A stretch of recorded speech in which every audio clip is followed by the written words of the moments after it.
Salve, irmãos! Espero que todos estejam bem. Bom, hoje eu quero começar com um provérbio sufi que descreve bem esse arcano, que é o meu preferido de todos os arcanos do tarô. Ele diz mais ou menos assim: eu procurei por Deus e só achei a mim mesmo. Eu procurei a mim mesmo e só achei Deus. O arcano de hoje é o louco. Esse é o arcano da vontade, dos sonhos, da jornada e também do despertar da nossa criança interior. Esse é o tempo da plenitude, do cumprimento e da ciclicidade. Tempo de sonhar grande, de fazer planos, ousar grandes obras. Esse arcano também sugere todo tipo de viagem física, que é uma possibilidade distinta agora. Só toma cuidado com os extremos. Cuidado com o dinheiro, empreendimentos incertos e fica longe do jogo. O louco como arcano zero, ele indica você mesmo representando a força de Deus. E mostra que a ciclicidade é a essência da vida, por isso não existe fim. O louco aqui é o superconsciente, tá vendo aqui a posição dos pés? Indica que nunca chegamos ao limite dos nossos potenciais. O sol aqui indica a energia universal eternamente em elevação. E as montanhas aqui indicam a realização.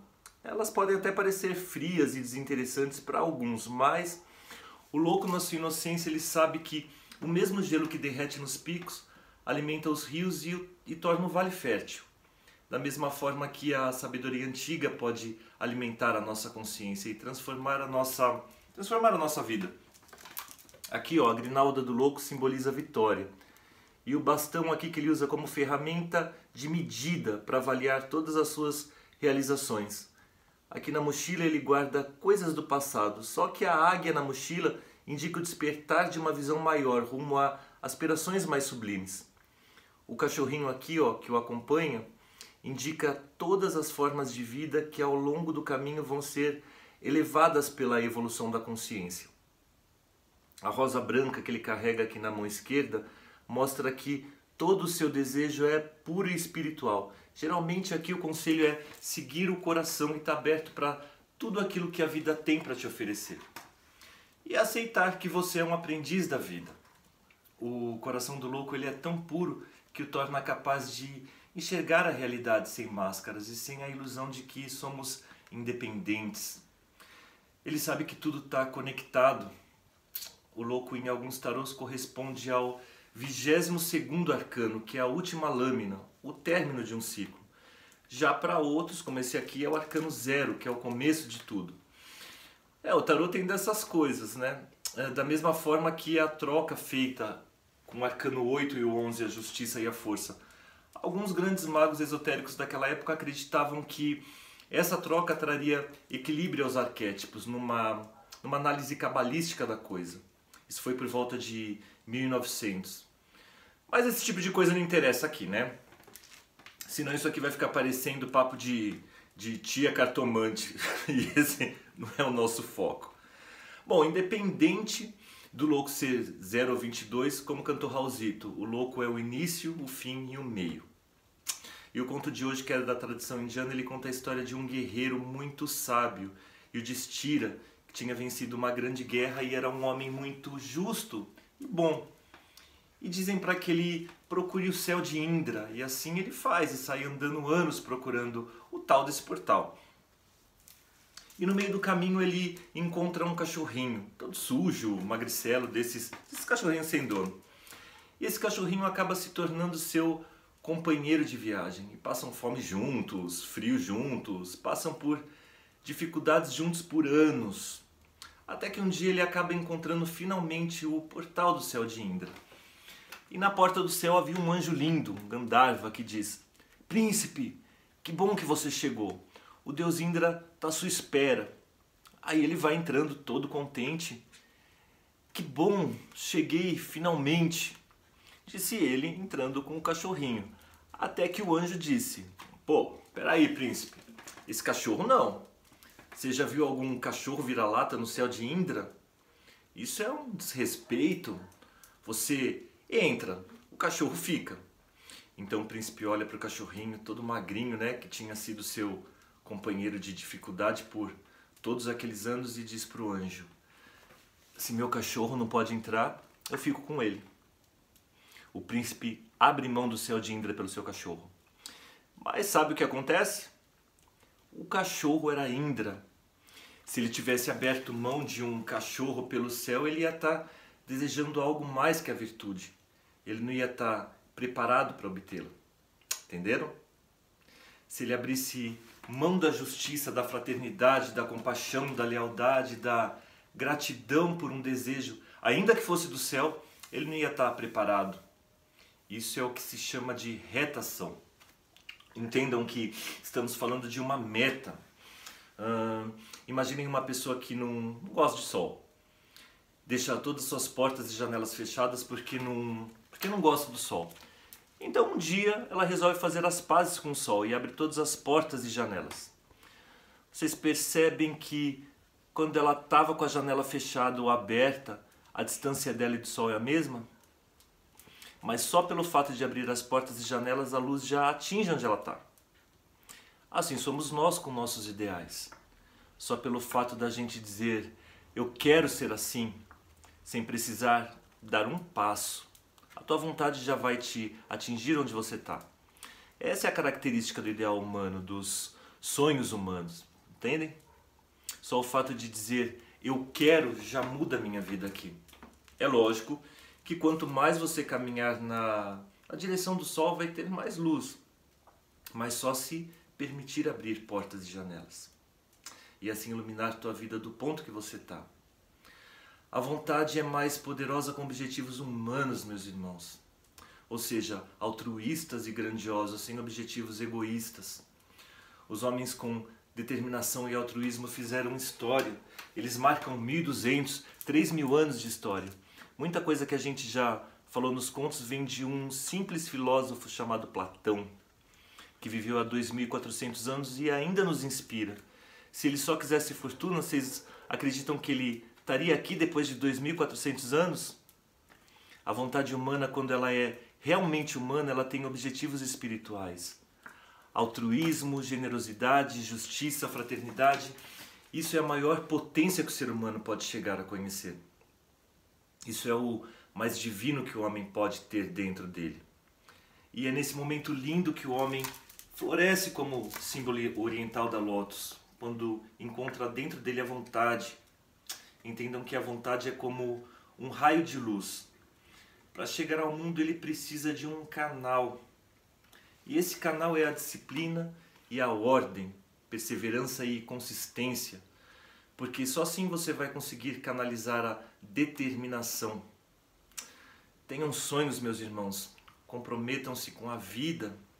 Vejam em você algo grande, uma vontade de ser melhor, de deixar um rastro luminoso no mundo. Seja grande e bom. Canalize a vontade. E essa vontade vai ser um rastro luminoso que vai chamar todos que vêm atrás. Vai abrir caminhos.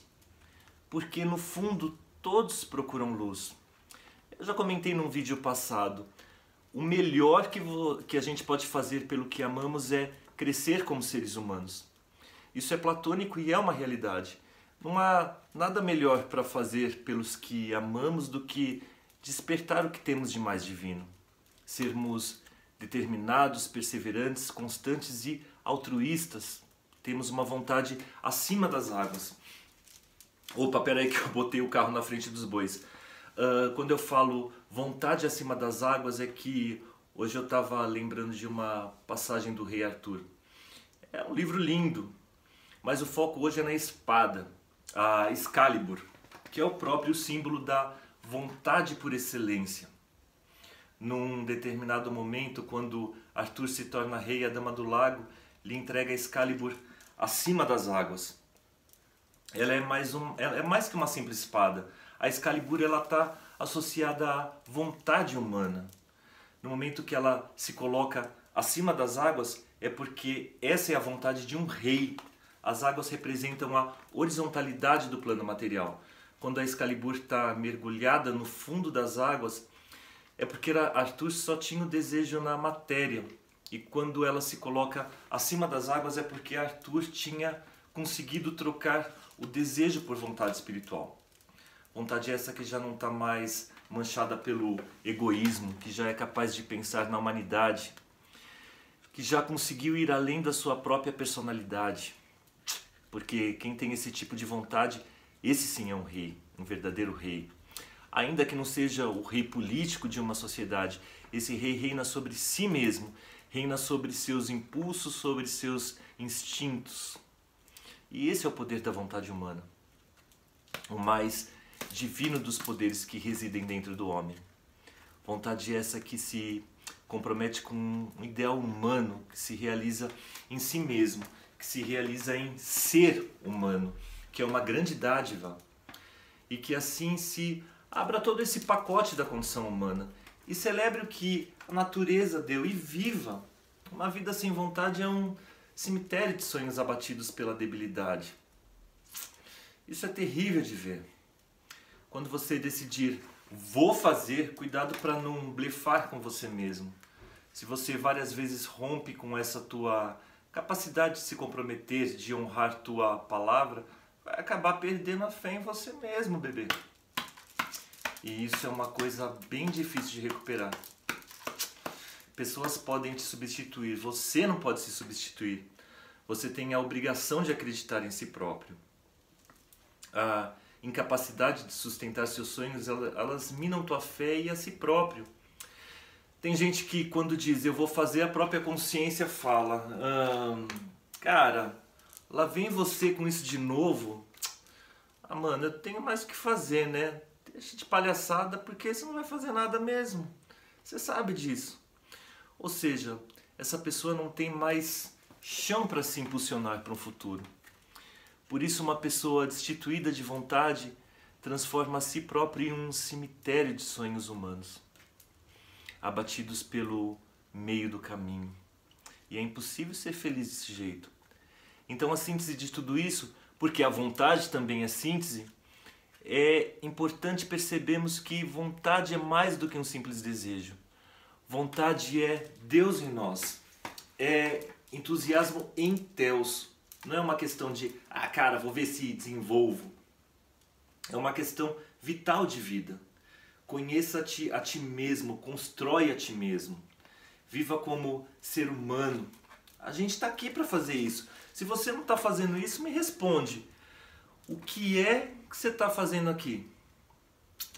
Vontade sempre foi uma questão fundamental em todas as escolas de filosofia ao longo da história.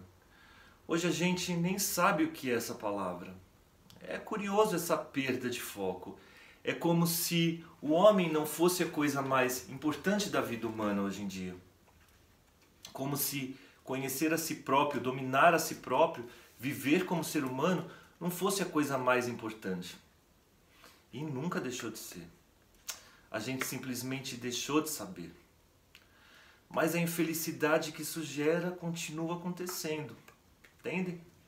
Se eu ignorar a lei da gravidade, as coisas não vão deixar de cair só porque eu não conheço. Eu vou dizer, alguém fez alguma coisa para derrubar isso aqui no chão. Não, não fez, bebê. Essa é a lei da gravidade. A opinião humana não conforma a realidade. Se eu sou um débil, isso não vai deixar de corroer a minha vida e a minha felicidade. Simplesmente eu vou ignorar as causas. Aí provavelmente procure uma causa externa, um culpado externo que me traga mais comodidade. Platão dizia que todo homem precisava ter um herói de estimação para que relembre ele o quão grande ele pode chegar a ser. Eu costumo usar esse tipo de textão do Platão aqui em casa como desculpa para gastar toda a minha grana nesses bonequinhos de super-herói que eu curto colecionar. Bom, voltando a falar dos heróis e de vontade, ninguém melhor que Joana d'Arc. Qual foi o veículo dentro dela que pediu tudo aquilo? Era a mente dela que estava curiosa para saber o que era guerra? Eu acho que não. A mente não tem tanta curiosidade que comprometa tanto assim. Ou era a emoção dela que curtia arriscar a vida? Também acho que não. Emoção nenhuma gosta de coisa tão arriscada. Ela tem um instinto de autoconservação. Mas existia dentro dela um fogo, alguma coisa que queria libertar a França. queria fazer o bem para a humanidade, dar esperança para as pessoas e um rei para a França, dar um ideal heróico para as pessoas, para todas as pessoas que estivessem à sua volta. E isso não era a mente, nem as emoções, nem o corpo físico, nem o corpo energético. Isso é uma necessidade mais elevada que temos. Joana d'Arc podia estar numa situação física deplorável. Ela foi humilhada, seu emocional estava a ponto de quebra de tão abalado que estava. E mesmo assim ela se sentia realizada com seu dever cumprido. Existia algo nela e existe algo em nós que é acima de todas essas coisas e que busca coisas maiores. A tradição indiana chama isso de Atma, ou vontade, que ela se realiza fazendo coisas grandes, maiores que o nosso próprio interesse, maior que o nosso egoísmo, porque quando essa vontade é grande e forte, ela se impõe a todos os nossos corpos, de tal forma que a vontade diz para a mente: se vira, cabra, e vai encontrar uma forma de fazer isso. E ela chega para as emoções e diz: se vira para gostar do que eu devo fazer, porque eu vou fazer. Joana d'Arc, ela não esperou gostar da guerra. Provavelmente ela odiava, mas foi assim mesmo e aprendeu a gostar no meio do caminho. Porque ela sentia isso como dever e que aquele feito não era para si. Platão definiu heróis como todo aquele que consegue ser um pouco acima da média da humanidade. Ou seja, aquele que consegue alinhar todos os seus veículos numa única direção. Porque então a vontade vira uma potência, se transforma na capacidade de realização, te faz querer viver não apenas em função de si mesmo, mas da humanidade e do todo. Eu acho que já é tempo de você despertar seu herói interior, né? Só lembra que o verdadeiro heroísmo está em transformar os desejos em realidade e as ideias em feitos. Gratidão, família. Espero poder ter ajudado em algo. Fiquem com Deus. E já que estamos falando de heróis, eu só quero avisar os meus sobrinhos que estão vendo o videozinho que não adianta vocês gritarem porque o Peter Quill sou eu, tá? Até a próxima quinta. Se você gostou dos videozinhos, se inscreve no canal e que o vento sopre leve. Gratidão, família.